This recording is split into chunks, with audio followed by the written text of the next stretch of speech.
Halo semua, jadi kali ini aku akan membahas tentang kasus meninggalnya George Floyd. Kasus ini terjadi tanggal 25 Mei 2020 hari Senin, terus juga lumayan dekat dari rumahku, sekitar 15-20 menit naik mobil. Jadi kemarin aku sama American Momku sepedaan ke sana, terus waktu perjalanan ke sana lumayan banyak toko yang kacanya itu ditutupin sama triplex supaya nggak kena amuk masa, tapi alhamdulillah sih masih banyak bangunan yang masih berdiri kokoh, walaupun ada beberapa yang juga ada bekas kebakar, terus juga rata dengan tanah. Jadi waktu kami ke sana tanggal 3 Juni 2020 itu aku lumayan nggak menyangka kalau banyak banget orang di sana. Banyak orang-orang yang ngevideo kayak bawa kamera gede gitu buat salah satu TV nasional, terus juga orang-orang ngegambar kayak untuk menghormati nyawa Pak Floyd ini.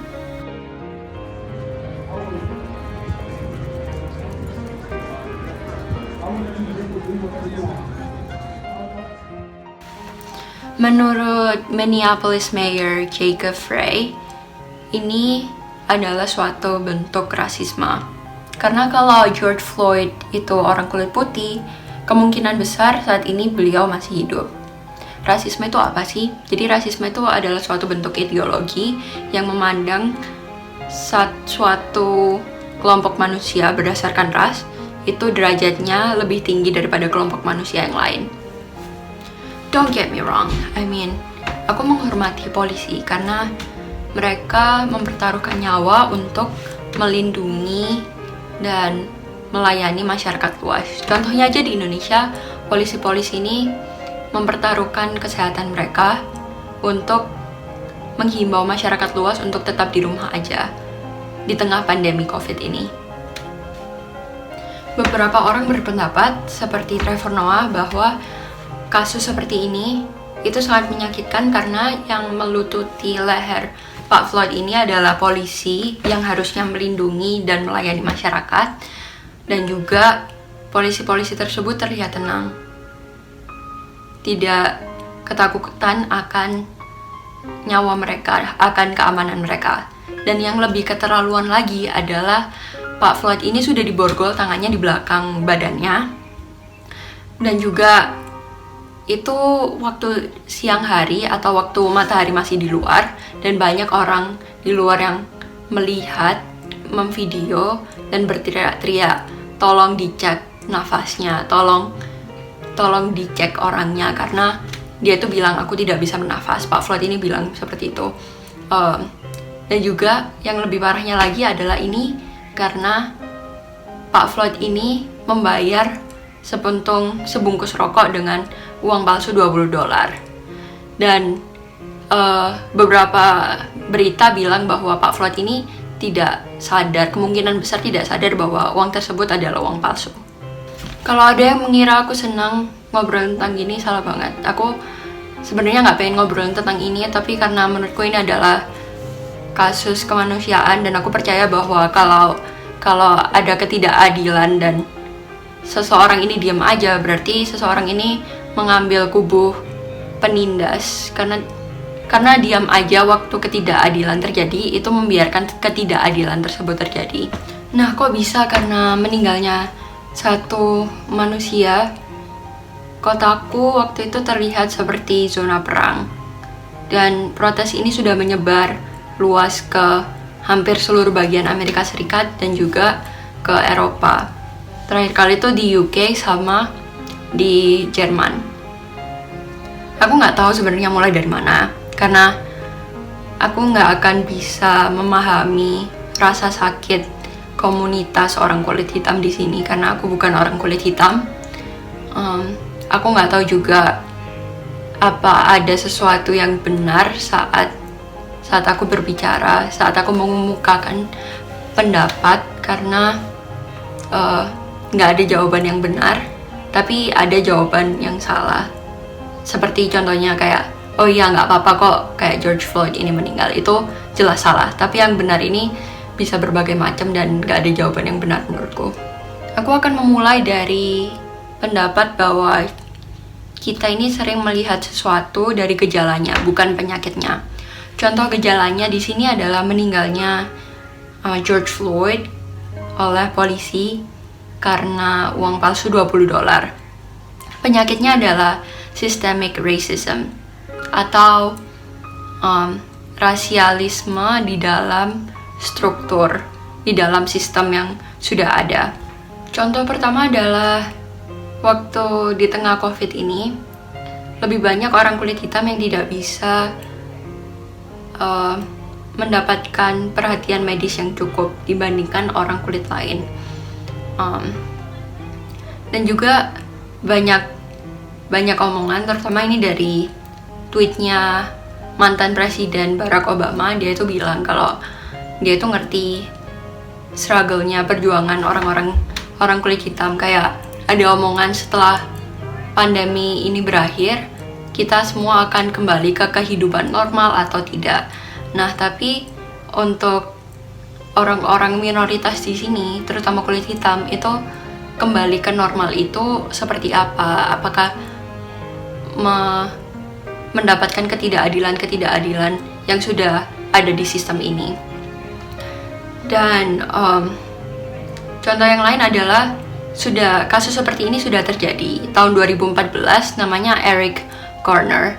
Dia tuh juga bilang kalau aku nggak bisa bernafas minimal 11 kali, dan itu juga ada videonya. Dan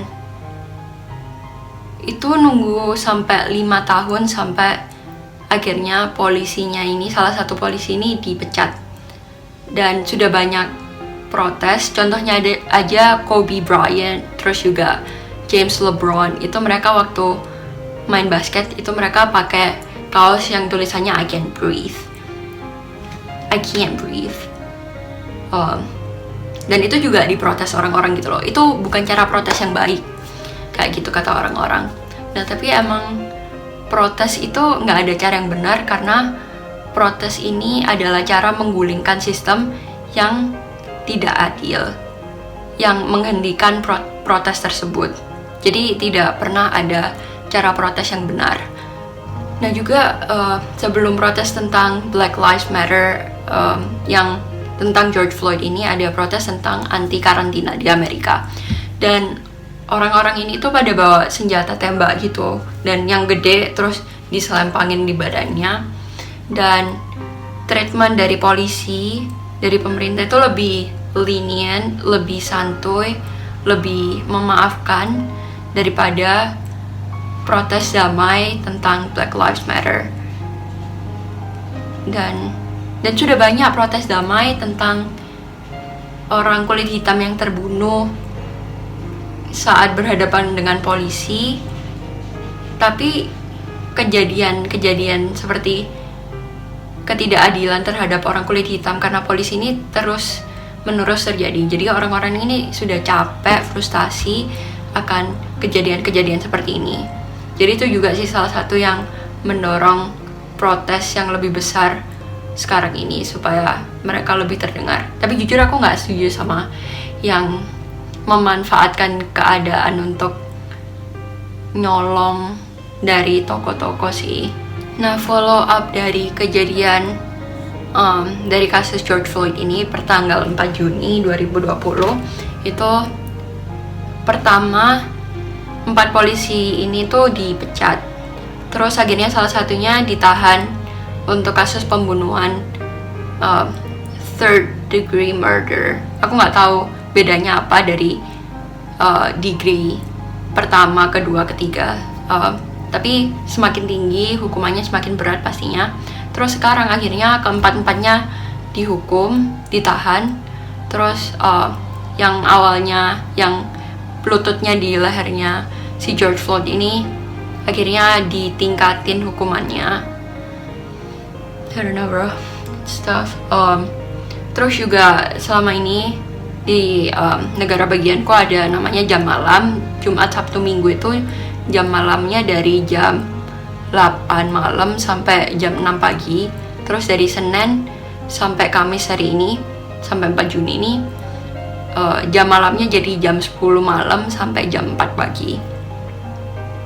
Dan ini aku akan nunjukin ke kalian gimana sih rasa timelineku saat semua ini terjadi. Kayak apa aja yang dipost sama teman-temanku untuk membantu protes, untuk bilang jangan ada protes dan lain-lain. So, let's check it out. This episode today, let it be this. I'm a young black man. We have to be better than this moment. It is not about one situation. It's about the same situation happening again and again and again. Done to my kind every day. Imagine if he was white. I'm being hard to this prey. My people don't want no trouble. Tired of seeing black men die. I just wanna live. God protect me. Black Lives Matter. I just wanna live. Black Lives Matter. I just wanna live.